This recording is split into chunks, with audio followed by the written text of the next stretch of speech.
Baik, adik-adik sekolah minggu yang dikasihi Tuhan Yesus Kristus, sebelum kita mendengarkan firman Tuhan, marilah kita terlebih dahulu berdoa. Kita ambil sikap berdoa yang baik. Damai sejahtera Allah yang melampaui segala akal, itulah yang memelihara hati dan pikiranmu dalam Kristus Yesus Tuhan kita. Amin. Firman Tuhan bagi kita pada ibadah minggu hari ini tertulis dalam kitab Hakim-Hakim, pasal 11, ayat 1 sampai ayat 11. Silakan dibuka Alkitabnya, Hakim-Hakim, pasal 11, ayat 1 sampai 11, demikian. Adapun Yefta orang Gilead itu adalah seorang pahlawan yang gagah perkasa. Tetapi ia anak seorang perempuan sundal, ayah Yefta ialah Gilead. Juga istri Gilead melahirkan anak-anak lelaki baginya. Setelah besar anak-anak istrinya ini, maka mereka mengusir Yefta, katanya kepadanya, "Engkau tidak mendapat milik pusaka dalam keluarga kami, sebab engkau anak dari perempuan lain." Maka larilah Yefta dari saudara-saudaranya itu dan diam di tanah Tob. Di sana berkumpullah kepadanya petualang-petualang yang pergi merampok bersama-sama dengan dia. Beberapa waktu kemudian, Bani Amon berperang melawan orang Israel. Dan ketika Bani Amon itu berperang melawan orang Israel, pergilah para tua-tua Gilead menjemput Yefta dari tanah Tob. Kata mereka kepada Yefta, "Mari, jadilah panglima kami dan biarlah kita berperang melawan Bani Amon." Tetapi kata Yefta kepada para tua-tua Gilead itu, "Bukankah kamu sendiri membenci aku dan mengusir aku dari keluargaku? Mengapa kamu datang sekarang kepadaku pada waktu kamu terdesak?" Kemudian berkatalah para tua-tua Gilead kepada Yefta, "Memang kami datang kembali sekarang kepadamu. Ikutilah kami dan berperanglah melawan Bani Amon. Maka engkau akan menjadi kepala atas kami, atas seluruh penduduk Gilead." Kata Yefta kepada para tua-tua Gilead, "Jadi jika kamu membawa aku kembali untuk berperang melawan Bani Amon, dan Tuhan menyerahkan mereka kepadaku, maka akulah yang akan menjadi kepala atas kamu." Lalu kata para tua-tua Gilead kepada Yefta, "Demi Tuhan yang mendengarkannya, sebagai saksi antara kita, kami akan berbuat seperti katamu itu." Maka Yefta ikut dengan para tua-tua Gilead, lalu bangsa itu mengangkat dia menjadi kepala dan panglima mereka. Tetapi Yefta membawa seluruh perkaranya itu ke hadapan Tuhan di Mizpah. Demikian firman Tuhan. Shalom adik-adik semua yang terkasih dalam Kristus Yesus. Pasti kamu semua sehat dalam kondisi fit untuk mendengarkan firman ini. Nah, abang mau tanya nih sama kalian. Adik-adik pernah nggak melihat atau mendengar, paling tidak mendengar, seorang prajurit TNI, Tentara Nasional Indonesia, atau polisi misalnya, kalau dia mendapat perintah dari bosnya atau dari atasannya, maka kata yang selalu dia sebutkan itu apa? Kata apa? Kata siap. Saudara Tommy, siap. Saudara Riko, siap. Saudara Nando, siap. Gitu. Jadi, siap. Siap berarti dia bersedia melakukan seperti yang diperintahkan kepadanya. Itu namanya siap kan? Jadi, tidak menolak atau tidak bersungut-sungut atau ngeyel gitu. Ya, jadi siapa di sini kalau misalnya di rumah dipanggil sama mama atau bapaknya atau abangnya, lalu dia pasti posisi siap. "Dek, siap. Nak, siap." Nah, dipanggil sama bapaknya, siap. Atau ada yang bermaksud untuk pura-pura tidak mendengar. Nggak usah didengar. Enak ini main game, nggak usah dengar itu. Gitu kan? Atau disuruh makan karena sukanya dia main game ini, sampai tidak didengarkan apa kata orang tuanya. Ya kan? Atau tidak dijawab, atau tidak dikerjakan sama sekali. Nah, kalau dikatakan siap, itu artinya bersedia. Ya, bersedia, sanggup melakukan yang ditugaskan kepadanya. Jadi kalau dibilang nih, "Kamu, Roni, bisa nggak kamu mengerjakan tugas ini dengan waktu 1 hari?" "Siap, Bu Guru." Besok datang, pasti harus siap. Jadi siap yang dimaksud itu adalah bersedia, sanggup melakukan yang ditugaskan kepadanya. Kalau mulutnya bilang bersedia, tapi tidak dilakukan, itu namanya tidak bersedia. Itu namanya pembohong.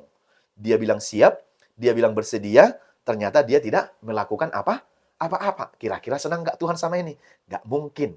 Orang tuanya pun nggak senang. Dia bilang iya, tapi tidak dikerjakan, orang tuanya tak senang. Gurunya tak senang. Guru kasih PR dari sekolah, "Besok anak-anak, tugas kita dikumpul matematika." Harus selesai semua, sementara dia tidak mengerjakan. Padahal semalam, siap Bu, kita akan kerjakan. Sementara besok diminta sama gurunya, dia tidak melakukan apa-apa. Itu siap namanya? Enggak. Itu bohong namanya. Dia bilang siap, di mulutnya, tetapi tidak dalam perbuatan dan perilakunya. Nah, begitu juga dalam firman Tuhan ini, adik-adik. Jadi, supaya bangsa Israel itu mendapat bertahan hidup, mereka harus siap, harus tetap setia, harus tetap taat kepada perintah Tuhan, kepada Taurat Tuhan, dan selalu beribadah kepada Tuhan. Karena mereka adalah bangsa yang dipilih oleh Tuhan. Harus taatlah kepada Tuhan, karena Tuhan yang memilih mereka.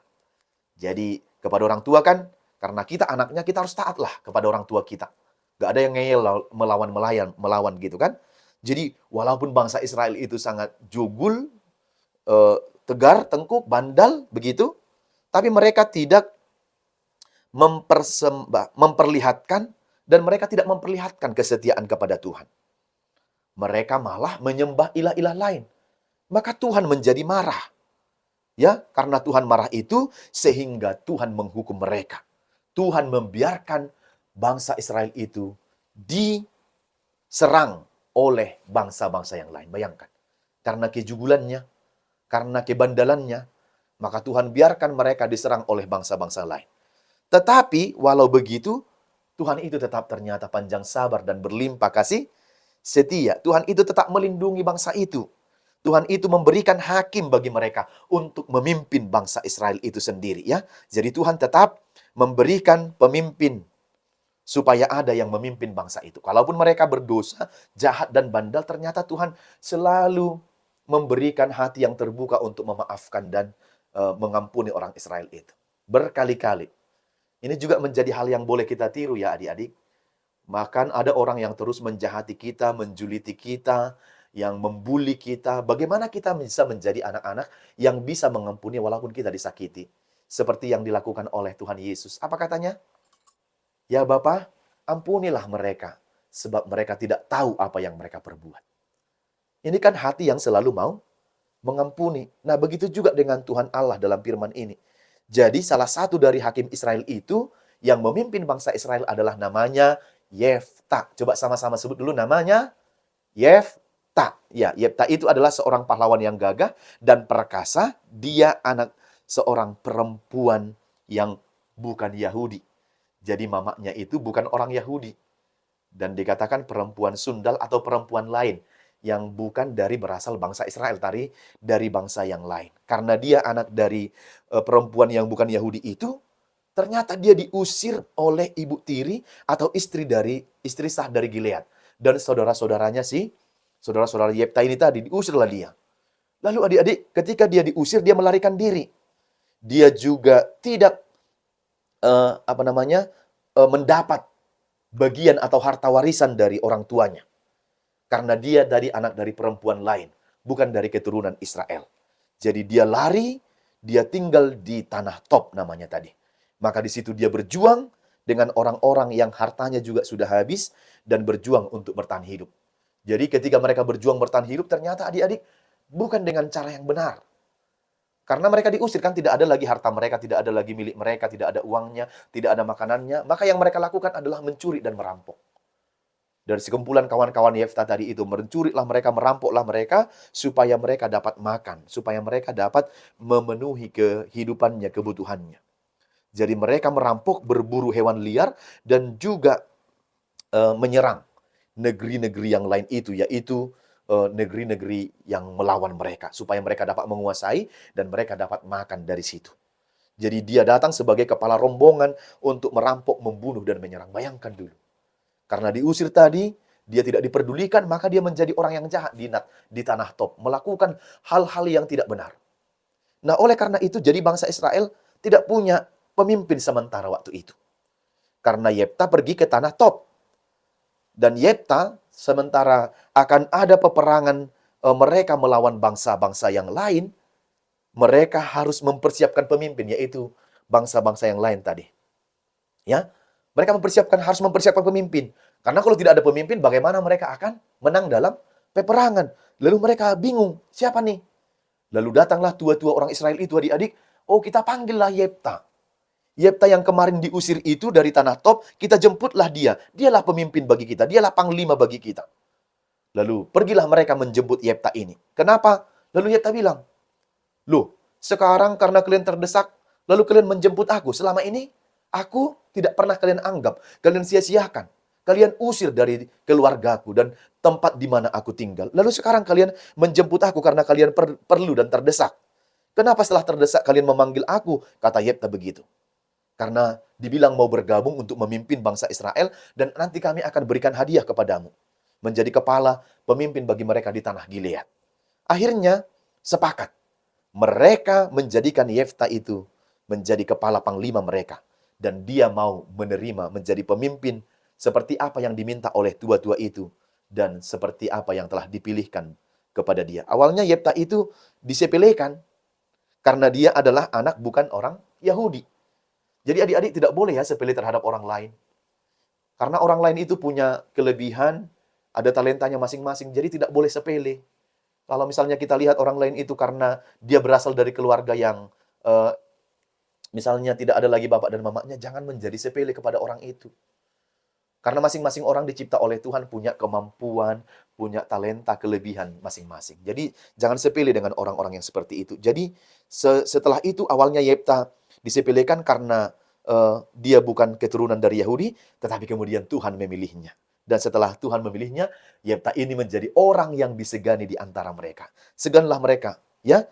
Jadi maka Tuhan menjadikan dia menjadi orang yang terbuang itu, orang yang diusir itu, orang yang petualang itu menjadi penyelamat bagi bangsa Gilead itu.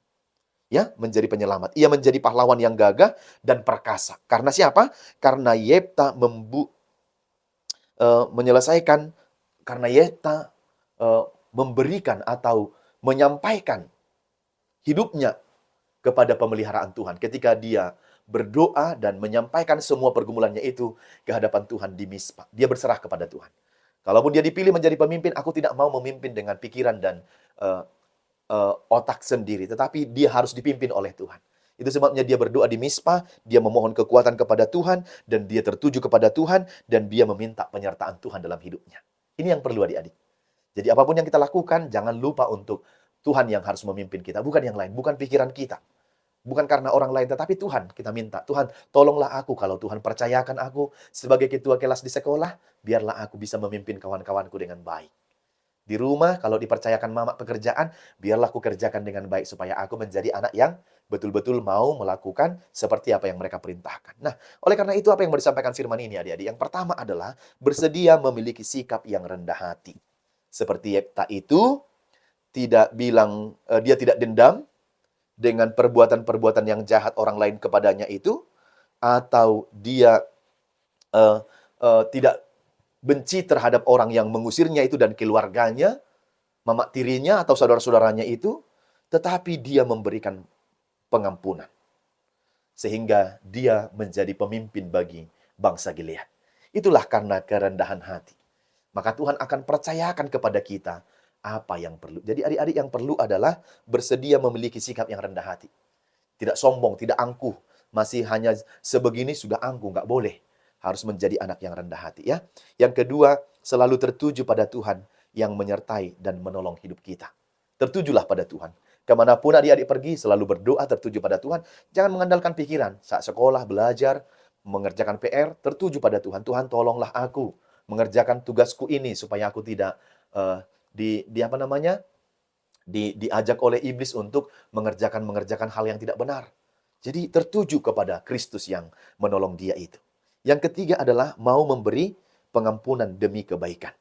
Ya, mau memberi pengampunan demi kebaikan. Jadi Yefta itu demi kebaikan dia memberikan pengampunan.